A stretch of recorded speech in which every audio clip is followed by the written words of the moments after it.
Did you get the right girl? She fit the description you gave us. Last week when I created my Acura video, I said that I was going to give you a 3-part series about the Japanese automotive luxury manufacturers because I thought it would be a good idea. And it turns out it was. But in today's chopping block, it will be Infiniti. What is Infiniti for all of you who don't know? Infiniti is Nissan's luxury division, and for many decades, they have been struggling to find their identity. That seems to be a common theme amongst Japanese manufacturers. I wonder what that's about. But with that being said, in today's video, we will be exploring the ascension and the descension of Infiniti and what the fuck happened. So stick around and stay tuned because you are now watching The Breakdown.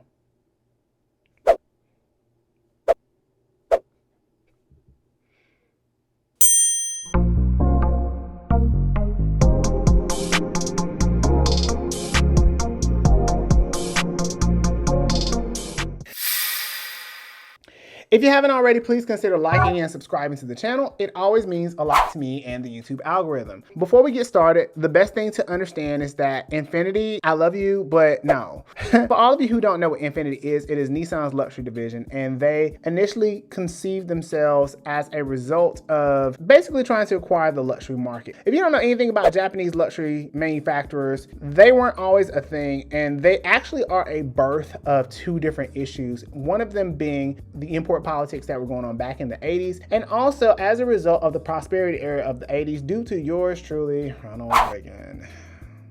But because of that, the automakers of Japan decided they wanted a piece of that luxury punani. You want to smell my punani? Yeah.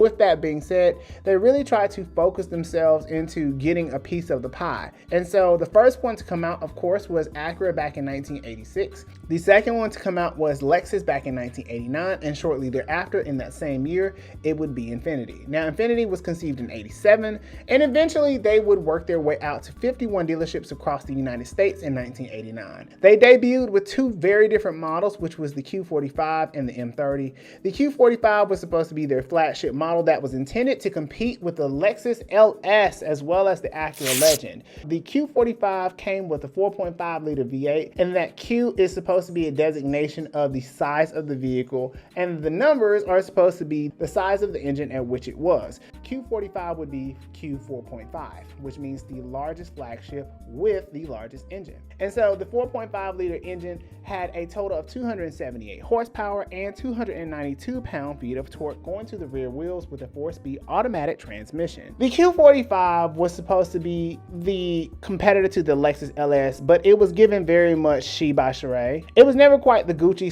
/ Birkin that people was expecting it to be. Q45 was technologically advanced as opposed to the other 2. The curious thing about Infiniti is that as a brand, they focus on the total luxury experience for the consumer. Basically, they was like, I mean, you can do whatever you need to do because we're going to make sure we got your back, because we as Infiniti, we want to make sure that you have the best experience possible. They believed back then when Infiniti was a thing. No shade. No. No shade. But back when Infiniti was a thing, the brand believed in making sure that you had a totally encompassing luxury experience, not just so much based on the car alone. Now, throughout the 90s, there was a lot of forgettable cars. Like, there was a lot of cars I couldn't tell you that I didn't even know existed. One of the things I even forgot existed, even though it always appealed to me, was the J30. The J30, believe it or not, was not based on the Ultima platform. It was actually a rear-wheel drive based platform that came exclusively out of Japan. And it had a 3-liter V6, and the problem was that the interior looked like an Ultima, so people thought it was an Ultima. There was also the G series, which was the G20, the I series, which is the i30, and the i30T, which was supposed to be the touring line, and there was also the M model. The thing is that Infiniti, even though they had all of these different letters, as I said before, the letter determined the size of the vehicle, whereas the numbers determined the engine specs. There was nothing particularly special about their designs, but Infiniti didn't exactly know who they wanted to be. You want to talk about middle child syndrome, and they weren't even a middle child, it was Infiniti. Oh, you're so beautiful. No, she's supposed to look bad. No. there would be a particular issue that came up, and that was that Nissan at the time and before they were Datsun would eventually go through what we all know is that they had no money in their bank account. So towards 1997, 1998, Nissan is running into some financial issues, and what ends up happening is that they have to form an alliance with Renault as a partnership to help save the brand. Now, there's a particular person that walks through this door, and his name is Carlos Ghosn. If you know anything about the car community and Nissan and Infiniti, you know this story. Carlos Ghosn single-handedly took Nissan and basically, I don't even know what to say what he did.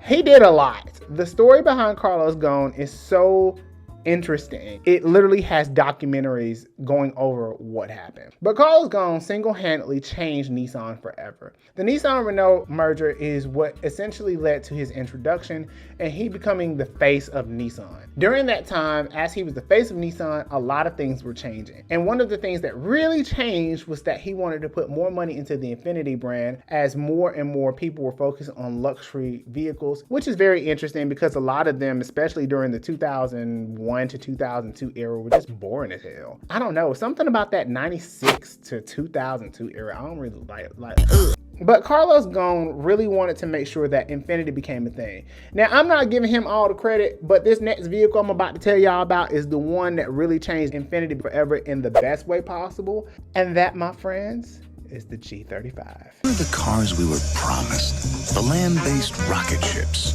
with cockpits full of computers and video screens. The cars with shapes we had seen only in our dreams. Where are the cars we were promised? They're closer than you think. Introducing the new Infiniti G35. Now, the G35. Can we talk?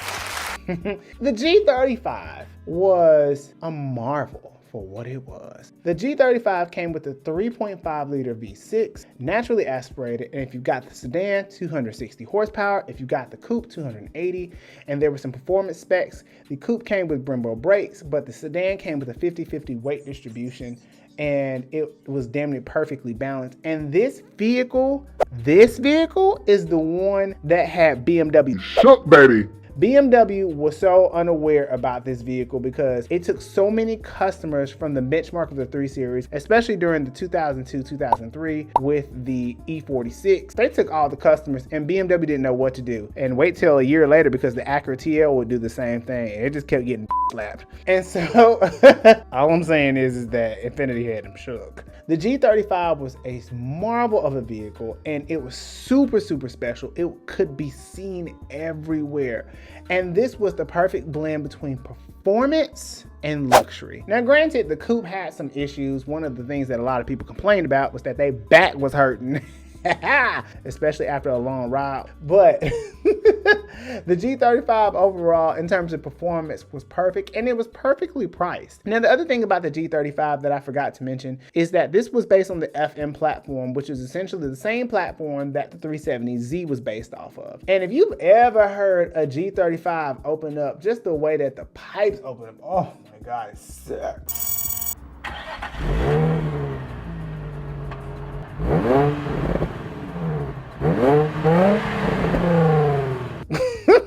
It was so orgasmic to hear, and it sounded like a freight train. Now, the other car that was comparable to this was the FX 35 and 45, which, by the way, is incredibly rare to find an FX 45 with a V8 that's in great condition. Unfortunately, people clap those out too, just like they did the G's and the M's. Like Infinitis just did not hold it well over the long haul. And I blame Carlos Ghosn because he's the scapegoat for everything. The FX was also just as gorgeous and sleekly designed, and that one came with 315 horsepower, and it just sounded so sensual. For whatever reason, they tuned the out of those engines. Let me tell y'all. One of the big things that happened during this time, especially during Carlos Ghosn's era of 2000-ish, is that we also got the Q45 in its third iteration, which also had the 4.5 liter V8, but this time it had a 5-speed automatic transmission as opposed to the 4, and was dynamically different, but its life was ended early in 2006 because at this time Nissan was beginning to notice that those cars weren't selling, and so they were just like, we're gonna go ahead and cut it because it's not doing that well. And the gag is that most flagship sedans would be failing later, so really Nissan was ahead of the time when they were doing this. And I say Nissan because Infiniti was not quite a entity like it is now. It's not like Lexus where it's literally its own division, or Acura is its own division. Infiniti is very much a sub-brand. During 2006, they got rid of the Q45 and made the M35/M45 their flagship vehicle, and this would be one of the first mistakes that they made, which was getting rid of the little flagship that they have and making their 5 Series their new 7 Series. Terrible idea. And much later, Carlos Ghosn would want to expand globally after a recession. Who the does that? So let's take a pause here. We talked about Carlos Ghosn and his influence on Nissan, but we don't talk about the mismanagement of the Infiniti brand, which is going to lead me to my next point. The Infiniti brand was highly mismanaged over the course of the next 15 years. Infiniti would suffer at the loss of Carlos's stripping of resources, but more so the expansion of the global market, and then would have to later be forced out. Shortly after, there would be a new CEO. And it should also be noted that during that time in 2012, Johan Dinesh, the president of the Infiniti brand, was responsible for overseeing the consolidation of the nomenclature. He ultimately fused the names of the line, so it went from having the G line to the E line, or the EX line, the FX line. He basically consolidated every single line there was between two, which was Q and QX. While this worked for BMW, this did not work for Infiniti. Fast forward, they would be trying to get into F1 racing, but it wouldn't work out. And they would try to come out with these new lines, but they could never get them greenlit.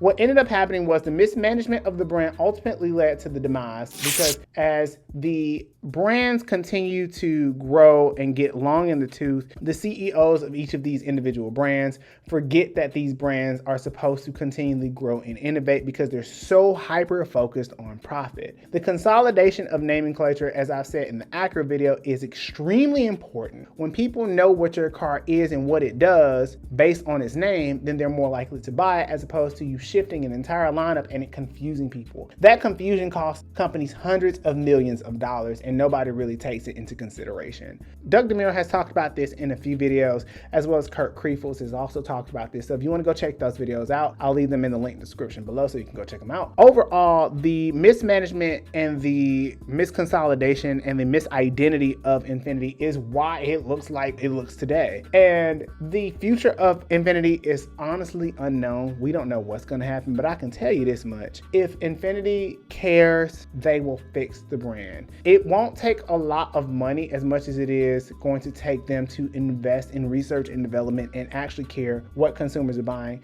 With that being said, leave a comment below. I know that was a little long-winded and I tried to keep it as condensed as possible. If you want me to make a longer video, feel free to let me know and I'll try to make another one. Leave a comment below. Let me know what you think about the Infiniti brand. If you still think that it has a chance of survival, and if you think that it has descended or it is where it used to be. Until the next video, I will see you guys later.